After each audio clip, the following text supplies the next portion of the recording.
नमस्कार, आप देख रहे हैं धर्म कर्म और मैं हूं सांत्वना आपके साथ। मार्गशीर्ष शुक्ल एकादशी को मोक्षदा एकादशी कहा जाता है।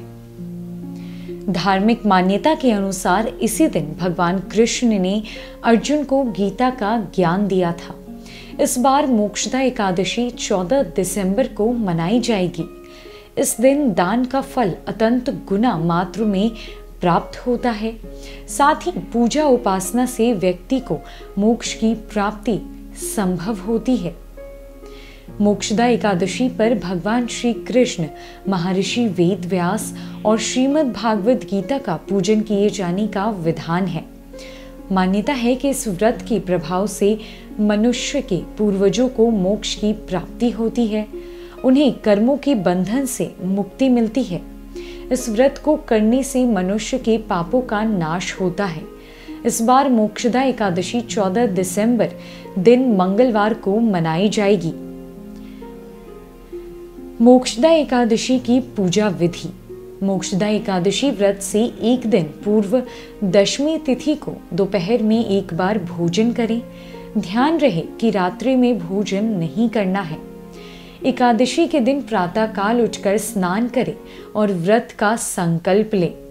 व्रत का संकल्प लेने के बाद धूप, दीप और नैवेद्य अर्पित करते हुए भगवान श्री कृष्ण की पूजा करें। रात्रि में भी पूजा और जागरण करना चाहिए। एकादशी के अगले दिन द्वादशी को पूजन के बाद जरूरतमंद व्यक्ति को भोजन व दान से विशेष लाभ मिलता है। मोक्षदा एकादशी तिथि 13 दिसंबर सोमवार की रात 9:32 से शुरू हो रही है, जो अगले दिन 14 दिसंबर को रात 11:35 तक रहेगी। उदया तिथि की वजह से मोक्षदा एकादशी का व्रत 14 दिसंबर दिन मंगलवार को रखा जाएगा।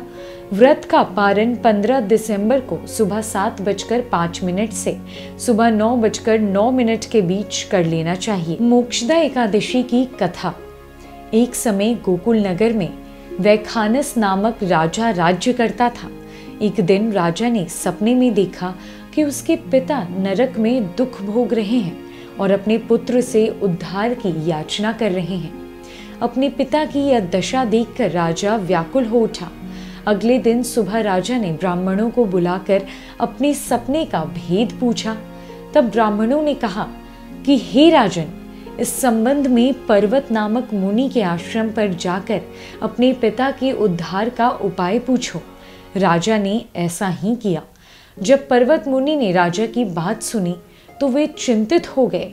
उन्होंने राजा से कहा कि पूर्व जन्मों के कर्मों की वजह से उनके पिता को नरकवास प्राप्त हुआ है।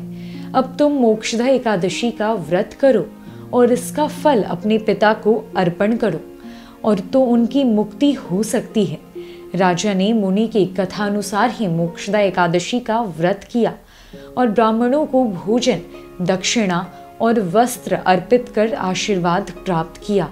इसके बाद व्रत के प्रभाव से राजा के पिता को मोक्ष की प्राप्ति हुई। आइए जानते हैं मोक्षदा एकादशी के व्रत रखने के फायदे। मोक्षदा एकादशी का व्रत रखने से देवता और पितृ प्रसन्न होते हैं। मोक्षदा एकादशी का व्रत रखने और गीता का पाठ करने से अच्छे फल की प्राप्ति होती है। साथ ही व्यक्ति की सभी मनोकामनाएं पूरी होती है। साथ ही साथ मोक्षदा एकादशी को मोक्ष देने वाली एकादशी के नाम से भी जाना जाता है। हिंदू पंचांग के मुताबिक शुक्ल पक्ष में मोक्षदा एकादशी का व्रत रखा जाता है।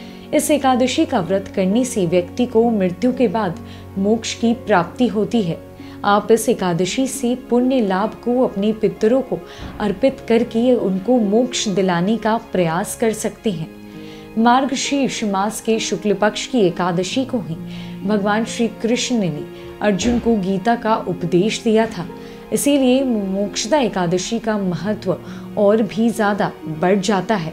फिलहाल के लिए धर्म कर्म में बस इतना ही। नमस्कार।